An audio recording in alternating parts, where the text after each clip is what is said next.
est secrète.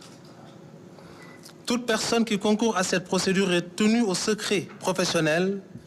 dans les conditions et sous les peines de l'article 363 du Code pénal. Toutefois, pour prévenir la prorogation d'informations parcellaires ou inexactes, ou pour mettre fin à un trouble, le procureur de la République peut, en relation avec sa hiérarchie, rendre public par un point de presse des éléments objectifs tirés de la procédure ne comportant aucune appréciation sur le bien fondé des indices ou charges retenues contre des personnes mises en cause. Fin de citation. Dans ce contexte d'une justice sollicitée de toutes parts et objet de toutes les convoitises à raison ou à tort, mais surtout en raison du rempart qu'il constitue dans la solidification de tout état de droit et la consolidation des axes majeurs d'une République crédible, le procureur de la République près le tribunal de grande instance hors classe de Dakar que je suis, estime opportune la tenue de ce point de presse avec comme seul objectif de rechercher à rétablir la vérité, mais aussi à restaurer, ne serait-ce qu'à titre posthume, la dignité d'un jeune concitoyen très tôt et très subitement arraché à l'affection d'une famille dont il constituait certainement l'un des espoirs les plus vifs. Je souhaiterais alors honorer sa mémoire en nous invitant à bien vouloir observer avec moi une petite minute de prière pour le repos de son âme. S'il vous plaît.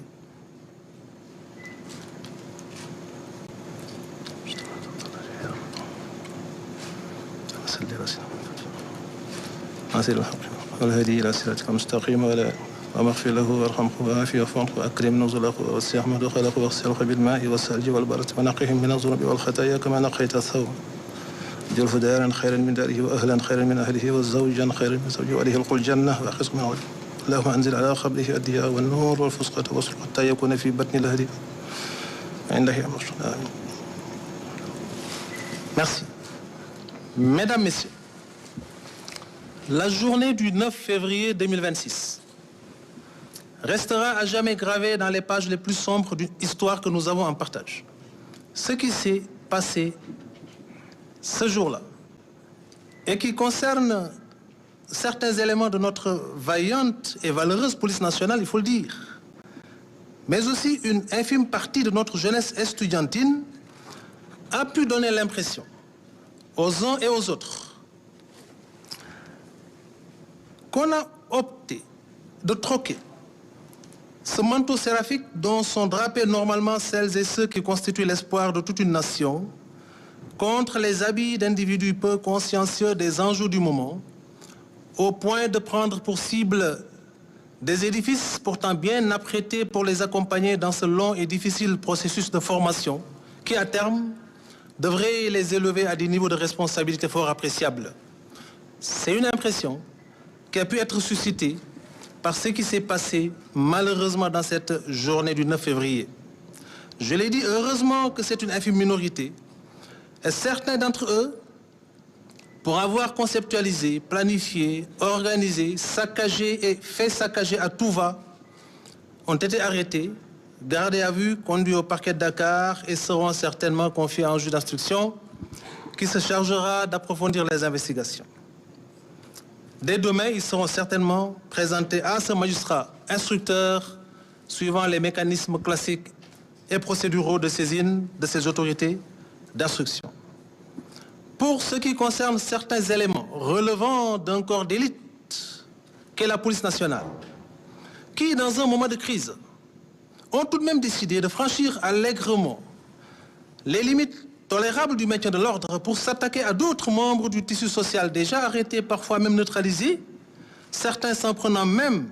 pour ainsi dire, à des motos qu'ils ont sans raison décidé de saccager. L'enquête les concernant, ouverte depuis l'éclatement des échauffourées, permettra, après identification, certainement d'engager des poursuites contre eux. Il convient, à ce niveau, d'apprécier et de souligner que l'efficacité d'une enquête, La qualité des éléments de preuve susceptibles d'être collectés dans cette étape importante du rituel judiciaire dépend aussi bien des capacités managériales du directeur d'enquête qu'est le procureur de la République que des talents d'enquêteur de l'officier de police judiciaire saisi. Le procureur de la République, quelle que soit l'unité d'enquête saisie, devra être le garant de l'aboutissement de cette phase inquisitoriale du procès pénal dont il devra s'assurer de la bonne marche en restant en permanence en contact avec l'enquêteur pour donner les orientations aptes à faciliter le processus de collecte des éléments de preuve. L'enquête ouverte depuis le 9 février avec 2 unités différentes saisies, la sûreté urbaine du commissariat central de Dakar d'une part, la division des investigations criminelles d'autre part, pour, dans un premier temps, élucider et circonscrire l'origine, les niveaux de responsabilité, les différents actes posés par les uns et les autres dans le cadre de l'éclatement de ces échauffourées, arrivera certainement à son terme dans les meilleurs délais, dans les tout prochains jours, et le procès-verbal d'enquête y afférent qui sera transmis au procureur de la République sera traité, réglé et adressé à qui de droit pour l'approfondissement des enquêtes en vue d'identifier les différents auteurs de ces éclatements, de ces échauffourées. L'enquête confiée à la DIC, qui est en cours, qui permettra de déterminer, au-delà des causes du décès d'Abdoulaye Ba, les circonstances de cet événement fâcheux et regrettable, est en cours et permettra à terme d'identifier ceux qui, à un moment ou à un autre, à un niveau ou à un autre, ont eu à poser un acte quelconque, dans le sens qui a pu produire ce résultat dommageable, seront identifiés, entendus, installés éventuellement et poursuivis. Donc ce 9 février, j'ai ordonné l'ouverture de ces enquêtes, plus spécifiquement celles concernant le décès de l'étudiant Abdoulaye Ba, survenu à la suite de ces affrontements entre les étudiants et les forces de l'ordre. Les investigations ont été ciblées vers l'audition du personnel médical, les agents de sécurité du COUD, certains étudiants, certains gradés de la police nationale qui avaient en charge la gestion du dispositif et la conduite des opérations. Des constatations matérielles sur le campus social ont été effectuées. Les éléments de vidéosurveillance résultant des images capturées par des sources ouvertes, tout comme celles fixées par le Centre national de vidéosurveillance, ont été exploitées